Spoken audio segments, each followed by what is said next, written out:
여러분 안녕. 오늘은 임진왜란 두 번째 시간 이순신과 의병의 활약을 중심으로 조선이 어떻게 반격했는지에 대해 살펴보겠습니다. 육지에서의 연이은 패배로 조선은 힘 한 번 써보지 못하고 왜군에게 나라를 빼앗길 위기에 처하지만 바다에서는 뜻밖의 소식이 들려옵니다. 여수에 주둔하고 있던 전라 좌수사 이순신은 병사들을 철저히 훈련시키고 군량미를 비축하는 등의 전쟁을 대비한 준비를 하고 있었습니다. 선조가 경상 우수사 원균을 도우라는 어명을 내리자 이순신은 함대를 이끌고 출정하게 됩니다. 사실 선조의 어명이 있기 전에 원균이 일본군이 침략하자마자 자신의 판옥선을 버리고 육지로 도망갈 계획을 세웁니다. 하지만 휘하 장수 이영남이 후일 전함을 버린 사실이 알려지면 크게 문책당할 것이라고 하며 전라도 수군에게 도움을 요청하자고 합니다.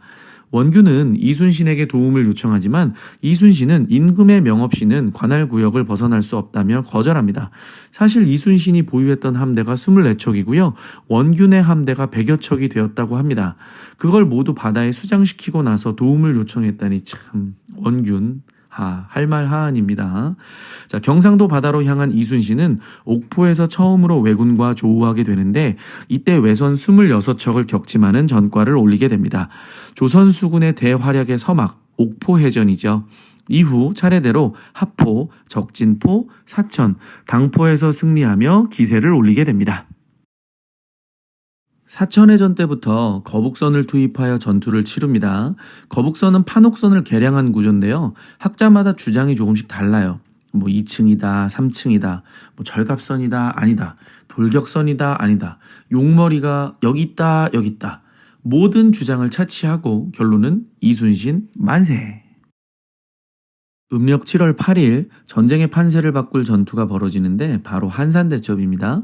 이순신은 견내량에 주둔하는 왜군을 한산도의 넓은 바다로 유인하는데요. 적선 63척을 분멸하는 전과를 올립니다.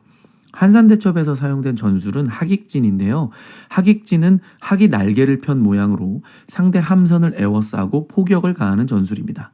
하깃진은 원래 육지에서 사용된 전술인데 이순신이 수군들을 철저하게 훈련시켜 바다에서 하깃진을 구사하였습니다. 이로써 조선 수군은 서해와 남해안의 해상권을 장악하여 전라도를 수호하였습니다. 전라도는 곡창지대여서 조선 입장에서는 절대적으로 빼앗기면 안 되는 곳이었거든요. 더불어 왜군이 바다를 통해 육군에게 물자를 보급하려던 계획을 차단함으로써 조선의 유리한 전세를 가져오게 됩니다. 한산대첩 당시에 왜군을 이끌었던 왁기작가 야스하루는 대패 이후에 한산도로 도망쳐서 10일 넘게 미역만 먹으면서 기약 없는 탈출 또는 구조를 기다리게 됩니다. 왁기작가의 후손들은 한산대첩 즈음에서 미역을 먹으면서 왁기작가를 추모한다고 합니다. 왁기작가를 미역장군이라고 부르는 이유죠. 겨우겨우 탈출해서 나중에 칠천량해전에서 다시 등장합니다. 이순신이 아닌 다른 장수에게 치욕을 되갚는데요. 칠천량에서의 싸움은 조선 수군이 괴멸하다시피 대패한 전투입니다. 이때 조선 수군을 이끌었던 장군은 그분입니다. 절대 질 수 없는 형세였고요. 조선 수군이 유리했거든요. 참 또 할 말 아닙니다. 조선 수군의 활약은 이순신의 공로가 가장 크지만 조선에 전한 판옥선도 한 몫을 단단히 했습니다.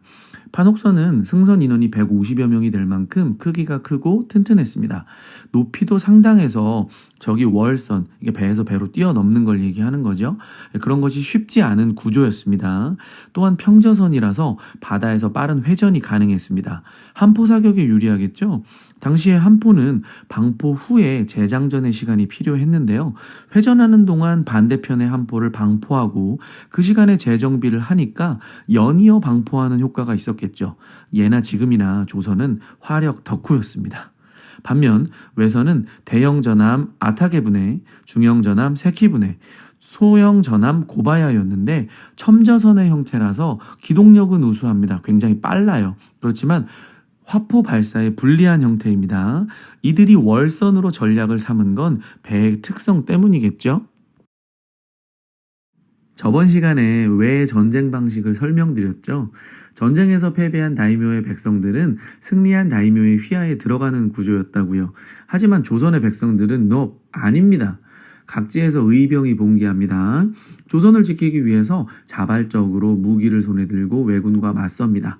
이들은 자신에게 익숙한 지역 지리를 활용해서요, 적은 병력으로도 왜군에게 큰 타격을 입힙니다.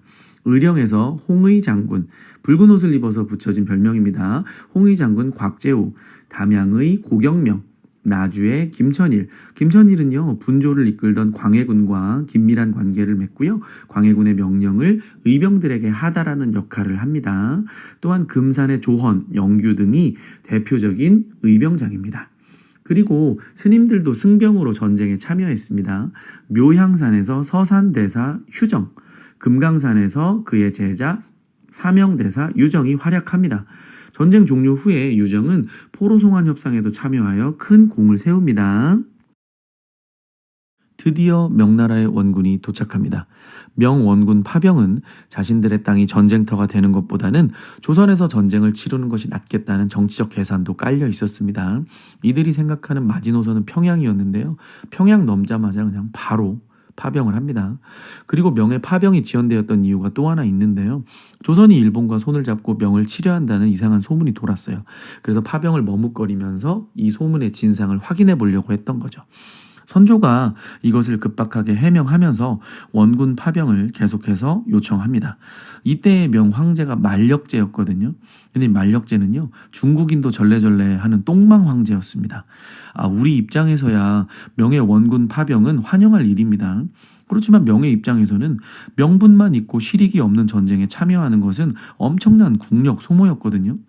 만력제가 파병을 결정한 이유가 스승 장거정의 비리를 목격하면서 청개구리의 삶을 살았던 데 있습니다. 이게 뭐냐면요, 여러분. 신하들이 하자고 하면 반대로만 결정합니다. 사실 조선 파병은 신하들이 반대했지만 만력제가 니네들이 반대하니까 나는 파병 진행시켜 이랬던 겁니다.